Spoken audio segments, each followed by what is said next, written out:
Boa tarde, meus amigos, minhas amigas. Vamos tratar de um assunto hoje de alta relevância para todos nós. Esse tema eu venho abordando em alguns poemas, em face de leitura de livros clássicos do universo da psicologia, da teologia e da filosofia. E da mística também. O tema se refere à travessia do submundo interior. Eu escrevi uns 4 ou 5 poemas sobre este assunto, pesquisando obras de São João da Cruz, que é A Noite Escura, obras da psicologia analítica de Jung, obras de Sigmund Freud, da psicanálise, e obras espiritualistas e também obras espíritas que abordam essa temática. Escolhi ao acaso um desses poemas para servir de norte ou de caminho ao desenvolvimento ou à exposição das nossas palavras. E o poema que escolhi tem o título A Travessia do Submundo Interior. No fundo oculto de nós jaz a ferida que o tempo esconde em véus de negação. Vergonhas, medo, culpa não vencida compõem do eu profundo a solidão. Mas quando a vida estanca e se intimida, desce-se ao breu sem chão ou direção. Ali, a dor por fim é convertida no rito de uma nova gestação. Na sombra está a chave da mudança. Do caos brota a centelha que ilumina. Do luto, a força branda da esperança. Do abismo, a voz do ser que se destina. Quem desce em si descobre em confiança o dom que a própria treva determina. Trata-se de um soneto clássico, né, do tipo italiano, com aquelas características da poesia clássica. Vamos tentar fazer um breve comentário. Ao fazer um breve comentário, ser o mais simples possível para que o assunto, o tema, a abordagem fique acessível a todas as pessoas. Existe um território oculto em nós. Ele é profundo e é silencioso, onde se depositam as dores que não ousamos nomeá-las. Nesse submundo interior vivem nossos fracassos, vergonhas veladas, os medos antigos e a culpa sem rosto. Quando a vida se retira, quando a vida nos retira o chão e cala as cores do mundo, somos levados a esse espaço escuro que corresponde à profundeza do ser, ao inconsciente profundo. E ali chegamos não por escolha, mas até por necessidade. E é ali para onde são encaminhadas as coisas recalcadas. É ali, na queda, que a alma encontra a si mesma, sem adornos, plenamente desprovida de adornos. E começa então o lento trabalho do renascimento, da transformação. A sombra que a princípio parecia muito ruim,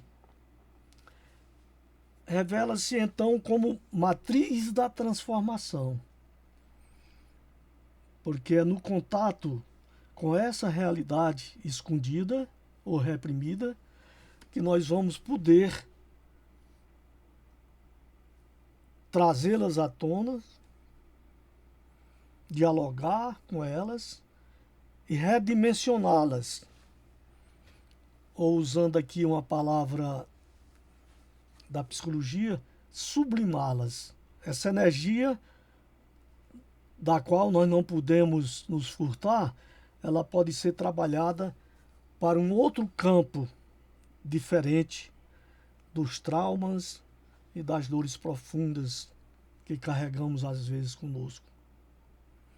E aí, o que parecia estagnação é, na verdade, o início de um movimento silencioso e vital.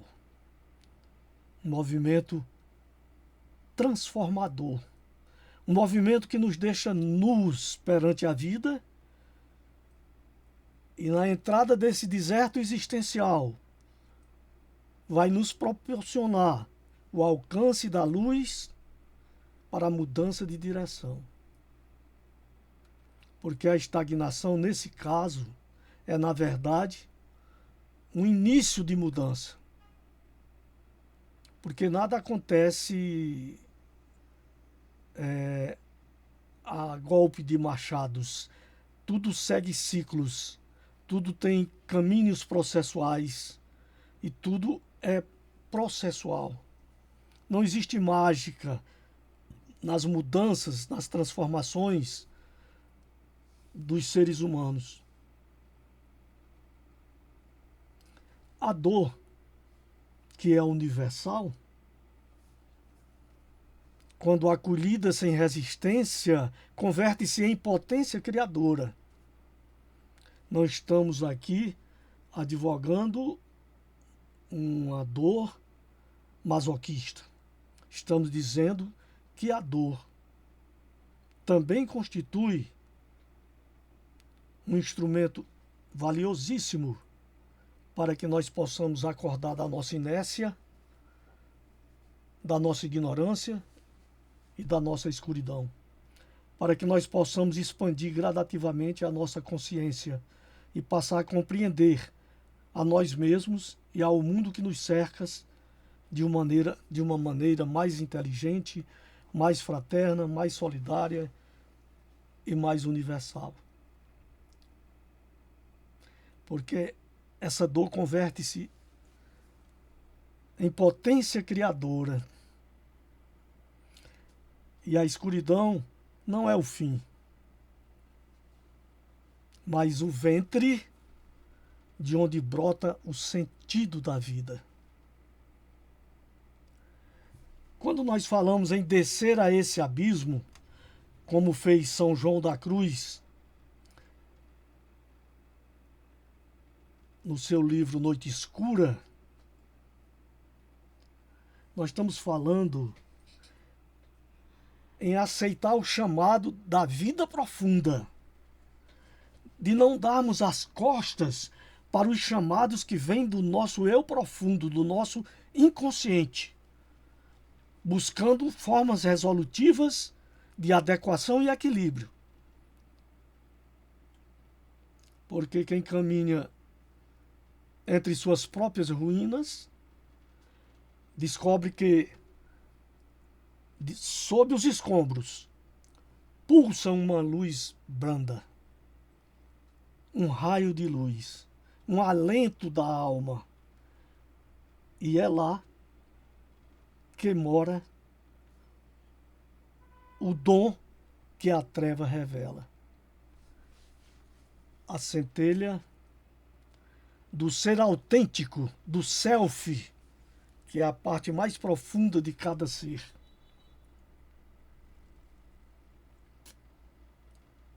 A centelha do ser autêntico, forjado no fogo da consciência,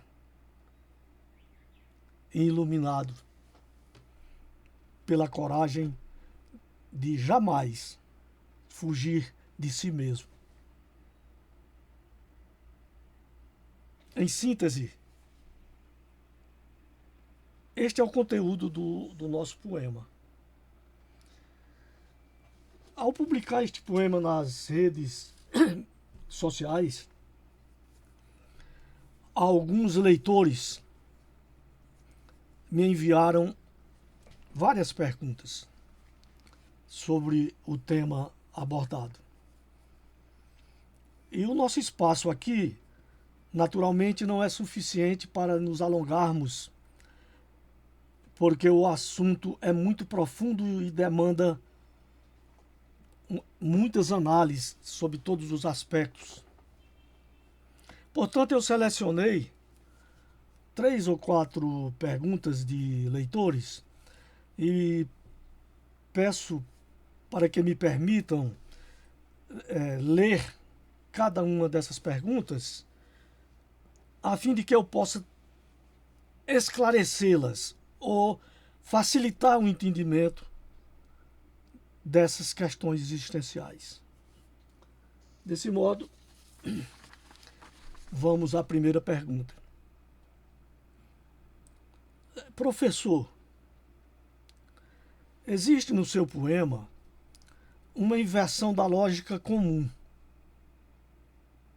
Do luto nasce a esperança, do caos nasce a luz, da dor nasce a criação.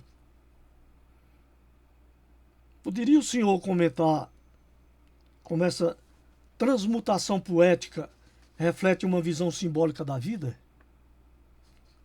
E que papel ela cumpre nos tempos de crise e colapso do mundo contemporâneo? É uma pergunta muito importante e muito bem elaborada. Até que ponto a inversão da lógica comum, ou seja, de tentar suprimir de qualquer modo as questões que nos incomodam, os nossos incômodos existenciais, inverter essa lógica de reprimi-los, espancá-los e dizer que do luto nasce a esperança, do caos nasce a luz, da dor nasce a criação.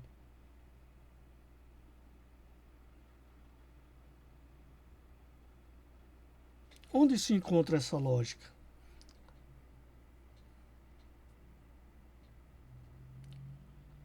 O planeta Terra e a humanidade terrestre, terrena, espelhado na própria natureza, quando aprendemos a ouvir a voz da natureza, quando aprendemos a sentir a dor da natureza, quando aprendemos a chorar com a natureza, quando aprendemos a meditar com a natureza, quando aprendemos a viver a natureza que é a nossa própria vida, porque o planeta é uma extensão de nós mesmos e todos nós estamos na interioridade do planeta, nós vamos verificar que há uma certa estabilidade ordenatória da estrutura dos astros e da vida em todas as suas dimensões, do micro ao macro. Tudo está ordenado e tudo possui centelha vital, princípio inteligente desdobrado em níveis de consciências diferentes. E nesta caminhada, nessa travessia, nesse percurso, muitas vezes nós caímos. E aí nós não advogamos aqui masoquismo, mas a queda às vezes faz-se necessária. E o levantar depois de cair é a virtude mais sublime que o ser humano pode praticar. Aceitando essa realidade da sua própria condição existencial, da sua fragilidade humana e da sua perfeição, e reatando os laços de encontro com a vida e com o todo. E aí é que nós podemos assegurar que tudo concorre para o bem, que tudo proporciona impulsos que tem sempre uma destinação benéfica, ainda que essa destinação nem sempre se apresente de imediato como uma luz beneficente. Mas a verdade é que nós todos, para aprender a viver, para aprender a sentir, para aprender a amar, para aprender a compartilhar, para aprender a solidariedade, nós necessitamos cair e levantar. Os grandes lutos que fazem parte da estrutura existencial, passar da tempestade, abre um canal para a recriação, para o recomeço, para uma compreensão maior e uma aceitação plena. Quando o caos se apresenta, o caos e a desordem em nossa vida existencial, as nossas decepções, as nossas mágoas, os nossos equívocos, que são muitos, desse caos nasce a possibilidade, a depender de nós mesmos, de trabalharmos, cada um responsável por si mesmo, a ordenação da vida, a ordenação das coisas.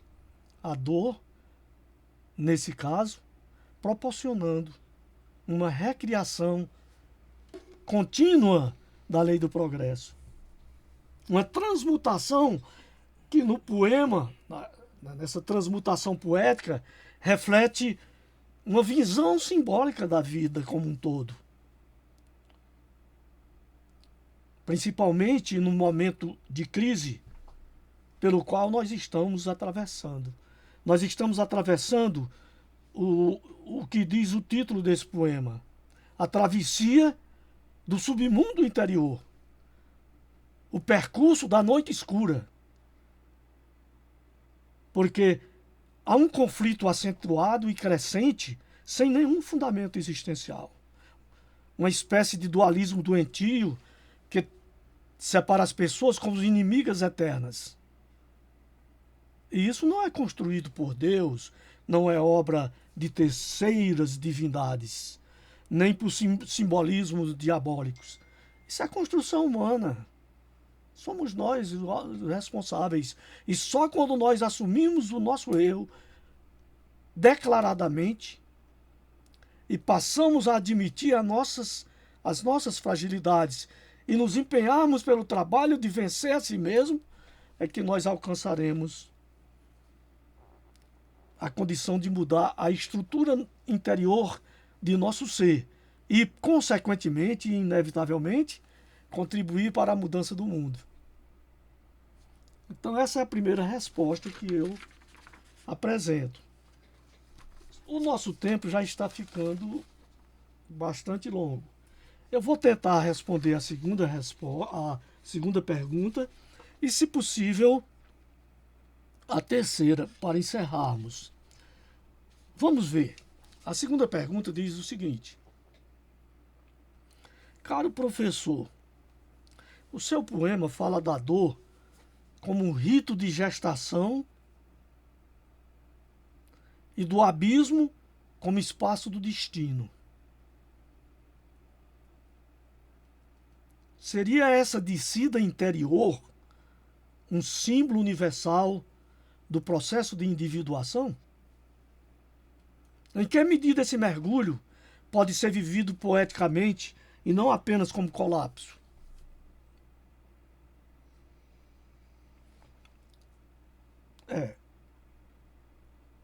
Esse espaço,